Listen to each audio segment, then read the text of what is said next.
मोहन बचपन से ही गूंगा और एक पैर से अपाहिज था। ज्ञानचंद सुबह जल्दी उठकर अपने मित्र से मिलने निकल पड़ता है। रास्ते में उसे एक आदमी मिलता है जो शरीर से काफी तंदुरुस्त था। वो आदमी ज्ञानचंद के पास आया। भाई, आप कौन हैं और कहाँ जा रहे हैं? मेरा नाम ज्ञानचंद है और मैं अपने मित्र के घर संभाजी नगर जा रहा हूं। मेरा नाम महाकाल है, मुझे भी उसी तरफ जाना है। क्या मैं भी आपके साथ चल सकता हूं? मुझे ठीक से रास्ता पता नहीं है। बिल्कुल चलिए, अच्छा ही होगा। हम दोनों अगर साथ साथ चलेंगे तो समय भी जल्दी कट जाएगा। महाकाल, ये कैसा नाम है? बड़ा अजीब सा नाम है, महाकाल। खैर, मुझे क्या करना है? लेकिन उसने महाकाल से कुछ भी नहीं पूछा और दोनों धीरे धीरे रास्ते पर आगे बढ़ने लगे। तभी बीच में एक छोटा सा गांव आया। भाई ज्ञानचंद, तुम आगे बढ़ो। मुझे इस गांव में किसी को एक संदेश देना है। मैं बस संदेश देकर तुम्हें मिलता हूं। ठीक है, मैं एक काम करता हूं, आगे उस कुएं पर थोड़ी देर आराम कर लेता हूं। तब तक तुम संदेश देकर वापस आ जाओ। हाँ बिल्कुल भाई, आप आराम करिए। मैं यूं गया और आया। ज्ञानचंद कुएं के पास बैठकर पानी पी रहा था। तभी उस गांव में हाँ, मुझे जिस आदमी से मिलना था वो मुझे पास ही में मिल गया और मैं उसे संदेश देकर तुरंत लौट आया। चलो अब अपनी यात्रा शुरू करते हैं।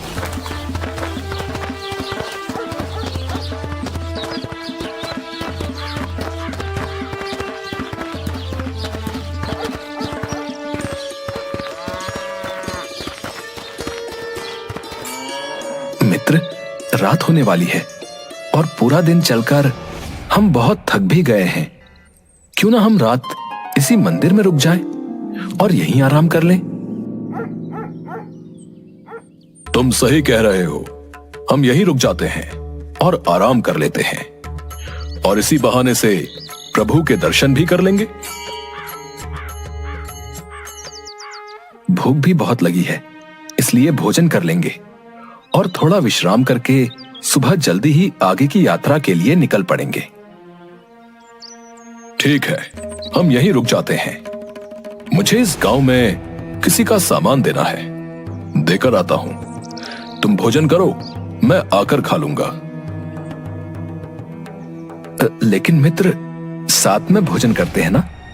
अरे मित्र, बस मैं काम निपटा कर अभी आया। आप भोजन करो।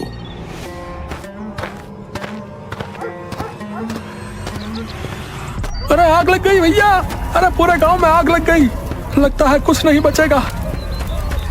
ये महाकाल जहां भी जाता है वहां किसी न किसी तरह की अनहोनी हो जाती है। तभी महाकाल वापस आता है, लेकिन वो महाकाल से कुछ नहीं पूछता और दोनों सो गए। और सुबह जल्दी उठकर दोनों आगे की यात्रा पर निकल पड़े। कुछ देर बाद फिर से एक दूसरा गांव आया। मित्र, तुम थोड़ा विश्राम करो। मुझे इस गांव में कुछ काम है। मैं तुमसे आकर मिलता हूं। अब ठीक है। अरे भैया! अरे मधुसूदन को सांप ने डस लिया। अरे भैया, उसकी मृत्यु हो गई है। तभी महाकाल वापस आ जाता है। मित्र, मैं तुमसे कुछ पूछना चाहता हूं, अगर तुम्हारी अनुमति हो तो।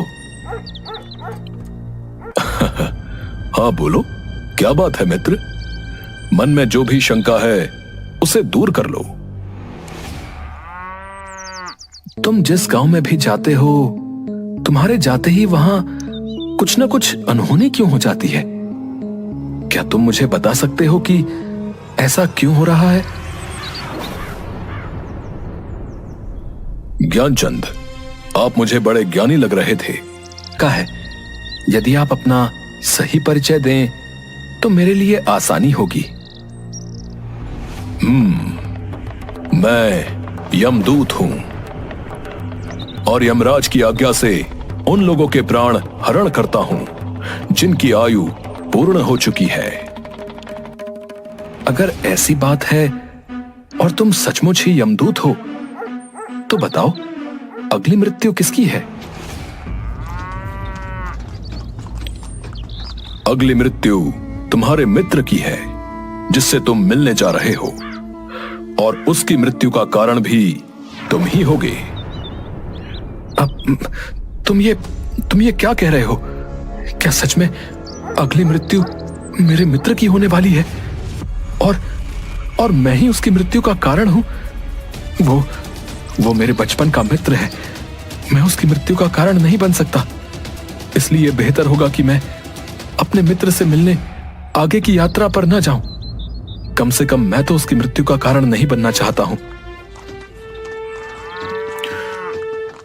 तुम जो सोच रहे हो वो मुझे भी पता है, लेकिन तुम्हारे अपने मित्र से न मिलने के विचार से नियति नहीं बदल जाएगी। तुम्हारे मित्र की मृत्यु निश्चित है और वो तुम्हारे चरणों में ही मर जाएगा। अगर ऐसा है तो मैं अपने मित्र से मिलने आगे जाऊंगा ही नहीं और अपने घर वापस लौट जाऊंगा। परंतु जैसे ही वह गांव की तरफ से लौटने लगा, उसका मित्र मोहन तेजी से आता हुआ दिखाई दिया, जो ज्ञानचंद को देखकर बहुत ज्यादा खुश लग रहा था। मोहन के आने की गति को देखकर ऐसा लगा कि वो बहुत देर से उसके पीछे आ रहा हो। तुम कुछ भी कर लो,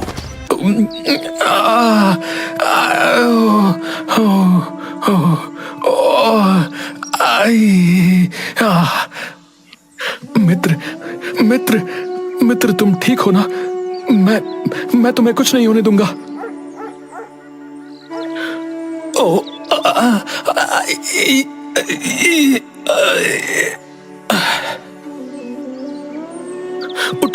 उठो मित्र, उठो। नहीं, ऐसा नहीं हो सकता। मेरी वजह से तुम दुनिया से चले गए। नहीं। मोहन की मृत्यु के बाद ज्ञानचंद आश्चर्य भरी नजरों से महाकाल की तरफ देखने लगा। तुम्हारा मित्र पिछले गांव से ही तुम्हारे पीछे पीछे आ रहा था, लेकिन तुम समझ ही नहीं सके क्योंकि वो गूंगा है, जिस कारण वो तुम्हें आवाज नहीं दे पा रहा था, और एक पैर से अपाहिज होने के कारण वो तुम तक नहीं पहुंच सका। उसने अपनी सारी ताकत लगाकर तुम तक पहुंचने की कोशिश की, और बुढ़ापे में शरीर में ज्यादा शक्ति नहीं होती, इसलिए उसकी हृदय गति रुकने की वजह से उसकी मृत्यु हो गई। और उसकी मृत्यु की वजह तुम हो, क्योंकि वो तुमसे मिलने के लिए अपनी सीमाओं को लांघकर तुम्हारे पीछे भाग रहा था।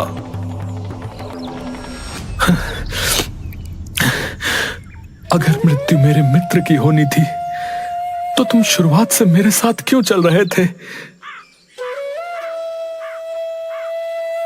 मैं तो सभी के साथ चलता हूं और हर क्षण चलता रहता हूं। केवल लोग मुझे पहचान नहीं पाते, क्योंकि लोगों के पास, हालांकि किसी सामान्य जीव के लिए यह जानना सही नहीं है, लेकिन तुम ज्ञानी व्यक्ति हो और अपने मित्र की मृत्यु को जितनी आसानी से तुमने स्वीकार कर लिया, उसे देखकर मुझे यह लगता है कि तुम अपनी मृत्यु के बारे में जानकर परेशान नहीं होगे। तुम्हारी मृत्यु आज से ठीक 6 महीने बाद किसी दूसरे राजा के राज्य में फांसी लगने से होगी, और आश्चर्य की बात यह है कि तुम स्वयं खुशी से फांसी को स्वीकार करोगे। ज्ञानचंद ने अपने मित्र का कर्म कांड किया और फिर अपने गांव लौट आया।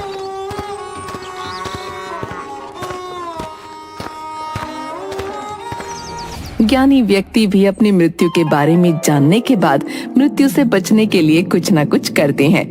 ज्ञानचंद ने भी ऐसा ही किया। उसकी पहचान राजा तक थी। ज्ञानचंद राजा के दरबार में पहुंच गया और सारी बात बताई। हमारे मित्र की समस्या आप सबने सुनी और आप सब बहुत ही ज्ञानी हैं। इसीलिए मैं अपने मित्र के प्राण बचाना चाहता हूं, जिसके लिए मुझे आप सबकी सलाह चाहिए। महाराज, जैसा कि पंडित जी ने कहा है कि उनकी मृत्यु 6 महीने बाद होगी, लेकिन मृत्यु तब होगी जब वो किसी दूसरे राज्य में जाएंगे। अगर हम उन्हें किसी दूसरे राज्य में न जाने दें तो उनकी मृत्यु कैसे होगी? आप सबकी बात बिल्कुल उपयुक्त है। हमारे मित्र के रहने की व्यवस्था राजमहल में ही करती जाए। वो अपनी मर्जी से राजमहल से बाहर आ जा सकते हैं और जिससे भी मिलना चाहें मिल सकते हैं, लेकिन तो मेरी मृत्यु का दिन है। आज रात को मैं जल्दी सो जाता हूं ताकि ये काली रात और कल का दिन जल्दी ही निकल जाए।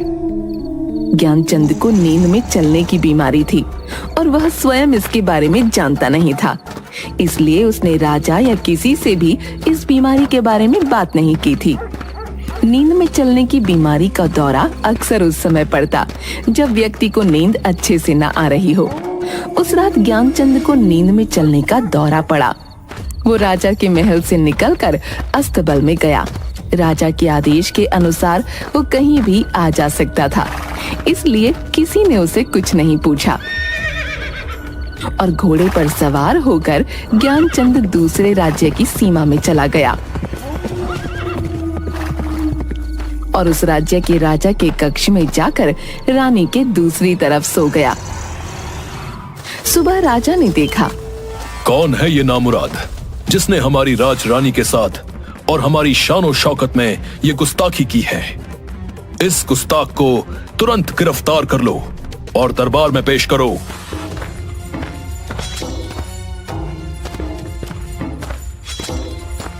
माफी महाराज, माफी महाराज।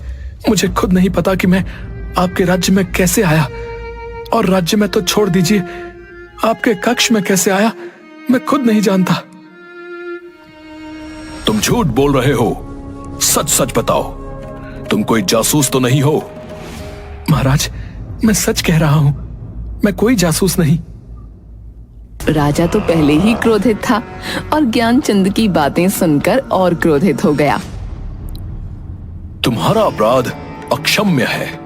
सैनिकों, इस दुष्ट को फांसी पर चढ़ा दिया जाए। महाराज, महाराज, मैं नहीं जानता कि मैं यहां कैसे पहुंच गया।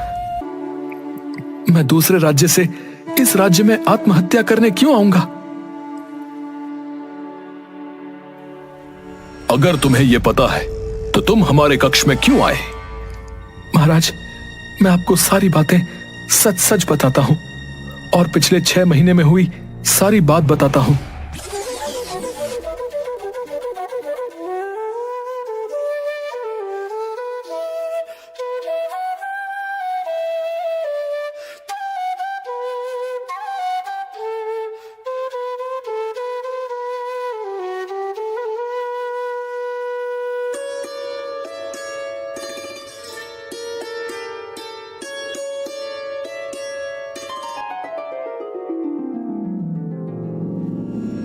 तुम अपनी मृत्यु से बचने के लिए महाकाल और अपनी मृत्यु की भविष्यवाणी का बहाना बना रहे हो। नहीं महाराज, अगर आपको ऐसा लगता है तो आप पड़ोसी राज्य के राजा से पता करवा सकते हैं। यदि तुम्हारी बात सत्य है और आज तुम्हारी मृत्यु का दिन है जैसा तुमने कहा, तो मैं तुम्हारी मृत्यु का कारण नहीं बनूंगा। लेकिन यदि तुम झूठ बोल रहे हो तो निश्चित ही आज तुम्हारी मृत्यु होगी। पड़ोसी राज्य के राजा हम अभी अपने सैनिकों को वहां भेजकर तुम्हारी कही बातों का पता लगवाते हैं। दूसरे राज्य के राजा ने ज्ञानचंद को अपने महल में ही रहने की संपूर्ण व्यवस्था दे रखी थी। पिछले 6 महीने से ये राजा का मेहमान था। कल रात राजा स्वयं इससे अंतिम बार कक्ष में मिले थे और उसके बाद ये इस राज्य में कैसे पहुंचा इसकी जानकारी किसी को नहीं।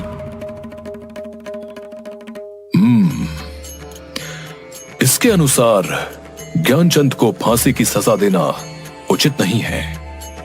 लेकिन अब समस्या यह है कि अगर इसे फांसी नहीं दी जाएगी तो यह राज्य के नियमों के विरुद्ध होगा, और अगर इसे फांसी दी जाएगी तो ये इसके साथ अन्याय होगा। महाराज, ज्ञानचंद को कच्चे सूत के एक धागे से फांसी लगवा दें, जिससे आपके वचन का मान रहेगा, और कच्चे सूत के धागे से लगी फांसी से ज्ञानचंद की मृत्यु भी नहीं होगी महाराज। हमें आपकी सलाह उपयुक्त लग रही है। ज्ञानचंद को कच्चे सूत के एक धागे से फांसी पर लटका दिया जाए। महाराज, महाराज आपकी जय हो और आपके न्याय की भी जय हो। मैं आपके न्याय से बहुत खुश हूं। मुझे पूरा विश्वास है कि कच्चे सूत के धागे से मेरी मृत्यु नहीं होगी। मैं खुशी खुशी आपकी दी हुई इस फांसी की सजा को स्वीकार करता हूं महाराज।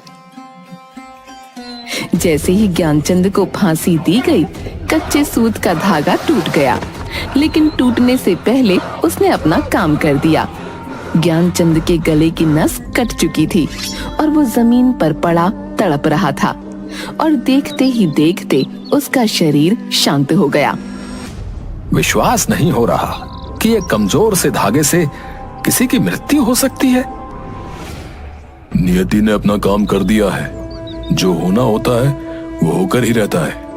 हम चाहे जितनी भी सावधानी कर लें, समझे? चाहे इंसान जितने उपाय कर ले, हर घटना और उस घटना का सारा ताना बाना पहले से निश्चित है, जिसे हम रत्ती भर भी इधर उधर नहीं कर सकते। इसलिए ईश्वर ने हमें भविष्य जानने की क्षमता नहीं दी है, ताकि हम अपने जीवन को ज्यादा बेहतर तरीके से जी सकें। सैनिकों,